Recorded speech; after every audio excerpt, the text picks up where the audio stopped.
নমস্কার, অমৃত সুরলহরীতে সবাইকে স্বাগত জানাই। আমি সুপ্রিয়া। আজকে আপনাদের শোনাব মৃত্যুর পূর্বে এমন দুটি সংকেত আপনি পাবেন যা আপনাকে বুঝিয়ে দেবে আপনার মৃত্যু আসন্ন। সেই দুটি সংকেত কী? সেই দুটি সংকেত পেলেই আমরা বুঝব যে আমাদের মৃত্যু আসতে চলেছে, আমাদের জীবনের শেষ সময় আসন্ন। এই বিষয়ে আলোচনা করার আগে আপনাদেরকে বলবো, আপনারা যারা আমার চ্যানেলটি সাবস্ক্রাইব করেননি, আমাদের চ্যানেলের নতুন বন্ধু, তারা অবশ্যই আমাদের চ্যানেলটি সাবস্ক্রাইব করে পাশে থাকুন। এরকম অনেক ভিডিও পেতে আমাদের চ্যানেলটি সাবস্ক্রাইব করুন। আর আজকের ভিডিওটি যদি ভালো লাগে, আজকের আলোচনা যদি ভালো লাগে, তাহলে অবশ্যই একটা লাইক দেবেন, কমেন্ট করে জানাবেন কেমন লাগলো।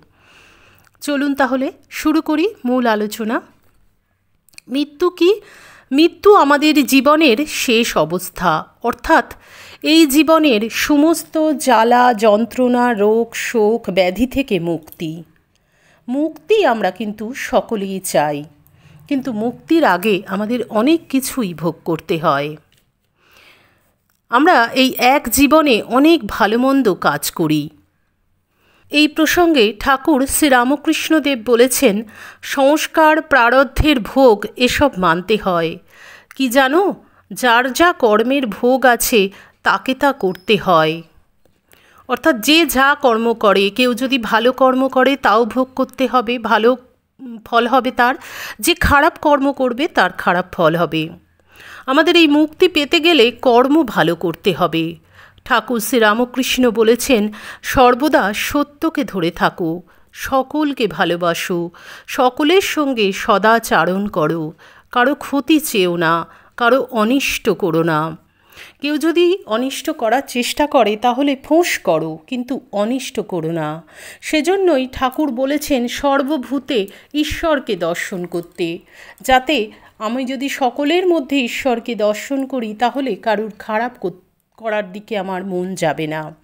এই যে আজকে এত বিচ্ছিন্ন পরিস্থিতি আমাদের দেশের, এই যে এত জটিল অবস্থা এসে দাঁড়িয়েছে, এত অত্যাচার, এত অনাচার, এর ফল যারা করছে তারা কি ভোগ করবে না? অবশ্যই তাদেরকে ভোগ করতে হবে। সেজন্যই ঠাকুর বলেছেন যে সবসময় যে কোনো কাজকেই ঈশ্বরের কাজ মনে করো, ঈশ্বরকে ধরে থাকো, তাহলে কি হবে?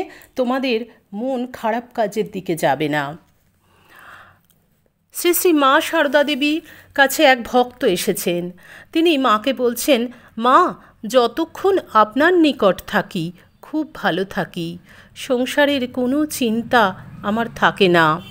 আর যেমন বাড়ি যাই অমনি মনে নানা কুচিন্তা আসে। আবার সেই পুরনো অসৎ সঙ্গীদের সঙ্গে মিশি আর অন্যায় কাজ করি। যত চেষ্টা করি কিছুতেই কুচিন্তা দূর করতে পারি না। অসাধারণ কথা।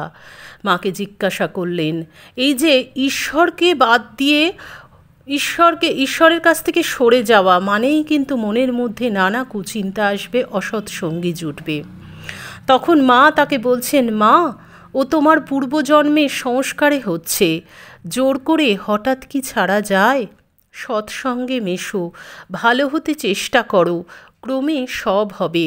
ঠাকুরকে ডাকো, আমি রইলুম। মা বলছেন, তুমি এ জন্মে মুক্ত হয়ে রয়েছ জানবে, ভয় কি? সময় আসলে তিনিই সব করে দেবেন। অর্থাৎ তিনি যে মায়ের কাছে গিয়েছেন সেই জন্য তিনি মুক্ত হয়ে যাবেন এ জন্মে। আরও একটি ঘটনার কথা।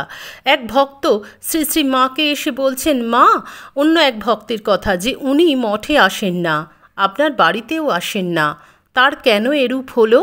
মা বললেন, হ্যাঁ, আমি যখন কলকাতায় ছিলুম তখনও আমার কাছে আসতো না। মানে ভক্ত জিজ্ঞাসা করছেন যে এতদিনের পুরনো ভক্ত, তাহলে তিনি আসেন না কেন? শ্রী শ্রী মা বলছেন, সব কর্মফল, অনেক জন্মের কর্ম ছিল, শেষে আর থাকতে পারলে না। যে কটা ঢেউ আছে সব কেটে যাবে তো, এক জন্মে যে মুক্তি হবেই, অর্থাৎ কোনো না কোনো জন্মে মুক্তি হবেই। তার জন্য কি করতে হবে? ভক্ত বলছেন, তাঁর ইচ্ছায় যদি সব হচ্ছে তবে তিনি কাটিয়ে দেন না কেন? অন্যত্র আরেকজন ভক্ত জিজ্ঞাসা করছেন, তিনি যদি সকলের বাপ মা, তবে তিনি কেন পাপ করান? শ্রী শ্রী মা বলছেন, তিনি জীব জন্তু সবই হয়েছেন বটে, তবে সংস্কার ও কর্ম অনুসারে সকলেই নিজ নিজ কর্মফল ভোগ করে। সূর্য এক, কিন্তু জায়গা ও বস্তুভেদে তার প্রকাশ ভিন্ন ভিন্ন রকমের। মা বলছেন, তাঁর ইচ্ছা হলে তিনি সব কাটিয়ে দিতে পারেন। দেখো না, কর্মের ফল তাকেও ভোগ করতে হয়েছে, অর্থাৎ ঠাকুরকে ভোগ করতে হয়েছে। ঠাকুরের বড় ভাই রামকুমার বিকারের সময় জল খাচ্ছিলেন। ডাক্তার তাকে জল খেতে বারণ করেছিলেন। ঠাকুর তার হাত থেকে গ্লাসটি টেনে নেন। তাতে তিনি অসন্তুষ্ট হয়ে বলেছিলেন, তুই যেমন আমায় জল খেতে দিলিনি, তুইও তেমনি শেষ সময় কিছু খেতে পারবি নি। ঠাকুর বললেন, দাদা, আমি তো তোমার ভালোর জন্য করেছি, তুমি আমায় শাপ দিলে। তাতে ঠাকুরের দাদা কেঁদে বললেন, ভাই, কেন আমার মুখ হতে এমন কথা বের হলো জানি নে। দেখো, অসুখের সময় তাঁকেও কর্মফল ভোগ করতে হয়েছে, বলছেন শ্রী শ্রী মা সারদা দেবী। বলছেন, কোনো জিনিস তিনি তখন খেতে পারতেন না। অর্থাৎ এই যে কর্মফল, সংস্কার, এগুলো মানতে হয়। আর তাই শ্রী শ্রী মা সারদা দেবী বলছেন, কত সৌভাগ্য মা এই জন্ম, খুব করে ভগবানকে ডেকে যাও, খাটতে হয়, না খাটলে কি কিছু হয়? সংসারে কাজকর্মের মধ্যেও একটি সময় করে নিতে হয় ঈশ্বরকে ডাকার জন্য। মা বলছেন, আমার কথা কি বলবো মা, আমি তখন দক্ষিণেশ্বরে রাত 3টের সময় উঠে জপে বসতুম। অর্থাৎ আমাদের এই কর্মফল আমাদের ভুগতে হয়। কথায় বলে, আয়না যেমন দেখাবে তেমন দেখবে।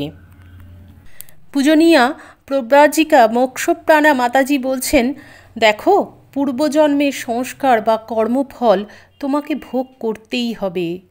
তাই জন্য হিন্দু ধর্মে কর্মের উপর, মানে সৎ কর্মের উপর এত জোর দেওয়া হয়েছে। আমাদের যোগী ঋষিরা বারবার কেবল সৎ কর্ম করতে বলেছেন। জানো তো, মৃত্যুর পর তোমার কর্মের পুঁটুলিটি তোমার সঙ্গে যাবে। অর্থাৎ আমরা যে কর্ম করছি, ভালো কর্ম, মন্দ কর্ম, মৃত্যুর পরে সেটিই শুধু সঙ্গে যাবে। আমরা যখন যাব, সত্যিই তো আমাদের গায়ে একটি বস্ত্রও পর্যন্ত যায় না, কিন্তু আমরা যদি ভালো কর্ম করি, তাহলে যাদের সঙ্গে ভালো কর্ম করব প্রত্যেকেই ভালো বলবে এবং আমার কর্মফলটা আমার সঙ্গে যাবে। মাতাজি বলছেন, আর জানবে, মরার আগে সারা জীবনে যা কর্ম করেছ সব সিনেমার মতো তোমার চোখের উপরে ভেসে উঠবে। মরার আগেই তোমাকে বুঝিয়ে দেবে সারা জীবন কি সুকর্ম ও কুকর্ম করেছ, কারোকে বলে দিতে হবে না। মৃত্যুর পূর্বে এই দুটো জিনিস মনকে কুড়ে কুড়ে খাবে, আমাদের সুকর্ম, কুকর্ম। সুকর্মের জন্য ভালো লাগবে, আর যে কুকর্ম আমরা করেছি সেই কুকর্মের জন্য আমাদের কষ্ট হবে, যন্ত্রণা পাবো আমরা। তাই জন্যই বারবার ঠাকুর, মা, স্বামীজি, মাতাজিরা, মহারাজরা বলছেন সৎ কর্ম করতে, সর্বদা ভালো কর্ম করতে, সকলকে ভালোবাসতে, সকলের সঙ্গে ভালো ব্যবহার করতে। এই যে আমরা একটা কথা বলি, দেখুন, যারা বাবা মায়ের সঙ্গে অন্যায় করে, বাবা মাকে কষ্ট দেয়, বাবা মায়ের সঙ্গে খারাপ ব্যবহার করে, তারাও কিন্তু একদিন তার ফল পায়, নিজ সন্তানের দ্বারা পায়। তাই কর্মের ফল আমাদের ঘুরে ঘুরে আসবেই। তাই আমাদেরকে সর্বদা চেষ্টা করতে হবে কি, সুকর্ম করার জন্য, সৎ কর্ম করার চেষ্টা করতে হবে, ভালো কর্ম করতে হবে। আর যেটা চেষ্টা করতে হবে সেটা হলো সর্বদা ঈশ্বরকে ধরে রাখা। আমরা যদি সবসময় ঈশ্বরকে ধরে রাখি, ঈশ্বরের কাজ বেশি করি, সেই জন্যই সংসারের কাজকে ঈশ্বরের কাজ ভাবতে বলছেন, কারণ সংসারে অনন্ত কাজ। সেই কাজ করতে করতে বিরক্তি এসে যাবে।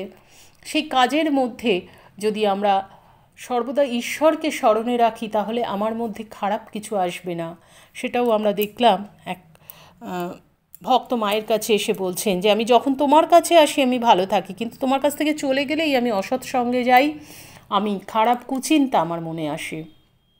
তো সেজন্যই মায়ের কাছে প্রার্থনা করি, আমরা যেন সব সময় ভালো কাজ করতে পারি, আমরা যেন কাউকে কখনো কোনো দুঃখ না দিই, কষ্ট না দিই। কাউকে দুঃখ দিলে নিজেকেও কিন্তু দুঃখ পেতে হবে, কাউকে ঠকালে নিজেকেও ঠকতে হবে, কাউকে কষ্ট দিলে নিজেকেও একদিন কষ্ট পেতে হবে। এরকম বহু মানুষকে দেখেছি যে যারা হয়তো কারুর অনিষ্ট করেছে, কারুর ক্ষতি করেছে, কাউকে কাঁদিয়েছে, যখন শেষ সময় আসন্ন তখন সে তার অপরাধ স্বীকার করেছে যে আমার এটা ভুল হয়েছিল। তার ভেতর তখন কুরে কুরে খাচ্ছে, কিন্তু তখন আর কিছু করার থাকে না। তাই এই দুটো জিনিস আমাদের মরার আগে বুঝিয়ে দেবে, আমাদের সুকর্ম আর কুকর্ম আমাদেরকে বলে দেবে যে আমাদের মৃত্যু আসন্ন। সুকর্মের জন্য ভালো লাগবে, কুকর্মের জন্য আমাদের মন ভীষণভাবে কষ্ট দেবে আমাদেরকে। কাউকে বলছেন বলে দিতে হবে না, এই কর্মেই আমাদের বলে দেবে যে আমাদের মৃত্যু আসন্ন। এই অনুভূতি, সুকর্ম আর কুকর্মের অনুভূতি।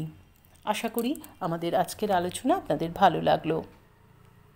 ঠাকুর মায়ের কৃপায় আপনারা সকলে খুব ভালো থাকুন, সুস্থ থাকুন, সকলের মঙ্গল হোক, সকলের ভালো হোক। ঠাকুর ও মায়ের চরণে, স্বামীজির চরণে, সমস্ত মাতাজিদের চরণে, সমস্ত মহারাজদের চরণে আভূমি লুণ্ঠিত প্রণাম জানিয়ে আজকের ভিডিও এখানেই শেষ করছি। আবার আপনাদের সঙ্গে দেখা হবে আগামী ভিডিওতে। হরি ওম তৎসৎ। শ্রীরামকৃষ্ণ অর্পণমস্তু। জয় মা শারদেশ্বরী, জয় তু স্বামীজি মহারাজ।